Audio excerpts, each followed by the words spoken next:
Kawasaki Ninja S2 আর এই বাইকের price হচ্ছে বাংলাদেশের টাকায় আমি বাইকটা 0 থেকে 100 স্পিডে উঠতে মাত্র 1 সেকেন্ড না 2 সেকেন্ডের মতো ম্যাক্সিমাম টাইম লাগে। সকল বাইকের রাজা এই বাইকটা, এই বাইকের উপরে আর কোনো বাইকই নাই। বাংলাদেশে হাজার হাজার ছেলেরা আছে যে আজ পর্যন্ত সরাসরি Kawasaki Ninja S2 চোখে দেখে নেয় ভাই। গাইজ, গতকালকে আমার ফ্রেন্ড আর আমার ফ্রেন্ডের ওয়াইফ গেছিল এক রেস্টুরেন্টে খাওয়া দাওয়া করতে, আর সেখানে গিয়ে দেখে যে Kawasaki Ninja S2 এক কথায় বলতে গেলে সকল বাইকের রাজা এই বাইকটা। এই বাইকের উপরে আর কোনো বাইকই নাই। এই বাইকের স্পিডের সাথে কোনো বাইক আজ পর্যন্ত টক্কর দিয়ে পারে নাই। এটা হচ্ছে Kawasaki Ninja S2 আর এটার বড় ভাই হচ্ছে Kawasaki Ninja S2R। ওই S2R এর সাথে আজ পর্যন্ত কোনো বাইকই পারে নাই টপ স্পিডে। আর এই বাইকটা পৃথিবীর মধ্যে সবচেয়ে দ্রুততম ফাস্টেস্ট বাইক বলে। আর এই বাইকটার সাথে রেস বলো, যাই বলো, লুকটার দিক দিয়ে বলো, কোনো কিছুই এই বাইকটার সাথে পারে নাই আজ পর্যন্ত কোনো বাইকেই। আর এই বাইকটা 0 থেকে 100 স্পিডে উঠতে মাত্র 1 সেকেন্ড না 2 সেকেন্ডের মতো ম্যাক্সিমাম টাইম লাগে। আর এই বাইকটা হচ্ছে ভাই আমার ড্রিম বাইক। আর আমার হারামি ফ্রেন্ড আমাকে নিয়ে যায় নাই, মানে আমাকে বলেও নাই যে এই রেস্টুরেন্টের ভিতরে Ninja S2 আসছে।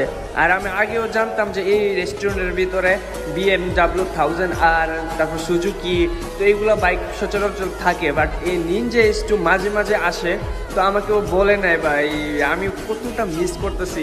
মানে আমি আজ পর্যন্ত নিজের চোখে, মানে সরাসরি আজ পর্যন্ত আমি Kawasaki Ninja S2 দেখি নাই। আমি কি মানে বাংলাদেশে হাজার হাজার ছেলেরা আছে যে আজ পর্যন্ত সরাসরি Kawasaki Ninja S2 চোখে দেখে নেয় ভাই। আর আমার ফ্রেন্ডের কথা কি বলবো, ও গিয়া ছবি তুলছে, বাইকের উপরে বসছে, বাইক স্টার্ট দিছে ভাই। আমার তো এই ভিডিওটা দেখে আমার অবস্থা একবারে খারাপ। আর এখন যে বাইকের উপরে যে লুকটা দেখতেছেন, এই লুকটা শুধু বাইকটা দেখাশোনা করে। আর এই বাইকের অরিজিনাল মালিক এখন এখানে নাই, অন্য দেশে আছে, শুধু ওনার কাছে দিয়ে গেছে বাইকটাকে দেখাশোনা করার জন্য। আর এই বাইকে যা খরচ হয় মাসে ভাই কি বলবো, এমন খরচ হয় আমার মতো মিডিল ক্লাস পোলা পাইনদের, আমার মতো একটা ফ্যামিলি, দুইটা ফ্যামিলি চলতে পারবে নিশ্চিন্তে। এই বাইকের যে খরচ হয় মাসে, ওই মাসের খরচ দিয়ে দুইটা ফ্যামিলি ইজিলি চলতে পারবে। আর এই বাইকের প্রাইস হচ্ছে বাংলাদেশের টাকায় আমি যদি বলি 65,000 থেকে 70 লাখের মধ্যে। আর বাংলাদেশে যদি এই বাইকটা আসে ট্যাক্স সহকারে, তাহলে 1 কোটি টাকার উপরে যাবে ভাই। মাথা নষ্ট করার মতো প্রাইস, তাই না? দামটা খুবই অল্প মনে হইতেছে, তাই না?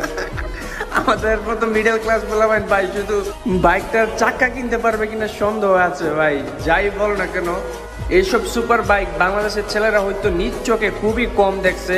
শুধু যারা বাইরে ঘোরাঘুরি করে তারাই হয়তো এইসব সুপার বাইক দেখতে পাইছে নিজের চোখে। আর এদিকে আমার ফ্রেন্ড আর আমার ফ্রেন্ডের ওয়াইফ, ওরা দুজন মিলে বাইকের ছবি তুলতেছে। আর ছবি তোলার পর ওরা আমার কাছে এসে ভাই বিশ্বাস করেন এমনভাবে আমাকে জ্বালাইতেছে, মানে ওরা আমাকে ভিডিওটা দেখায় আর বলে দেখ দেখ Ninja S2 মধ্যে আমি ওইটা বসছি, বসে ছবি তুলছি, দেখ তুই কখনো বসতে পারবি নি, দেখ। মানে এইভাবে আমাকে অনেকভাবে জ্বালা পড়াইতেছে। মানে কি বলবো ভাই, আমার ভিতরটা একবারে পুইরা ছাই ছাই হয়ে যেতেছে যে আমি নিজের চোখে দেখতে পারলাম না আমার ড্রিম বাইকটা আজ পর্যন্ত। আর ও এইখানে বসে ছবি তুলতেছে, ঘষাঘষি করতেছে বাইকটার সাথে। বাইকের ভাই আমি মিস করতেছে। আমি মানে ওদের ভিডিও দিকে আমি সত্যি আমি ভিতর থেকে আমি জ্বলতাছি। মানে আমাকে কেন আমাকে কল দিল না বা আমাকে নিয়ে গেল না। সো এদিকে ওর ওয়াইফ লাইট ধরে রাখছে, আর সাথে আরেকটা মানুষ আমি চিনি না, উনি ছবি তুলে দিয়েছে। আর আমার ফ্রেন্ড হেলমেটে আমার গোপ্রোটা ছিল।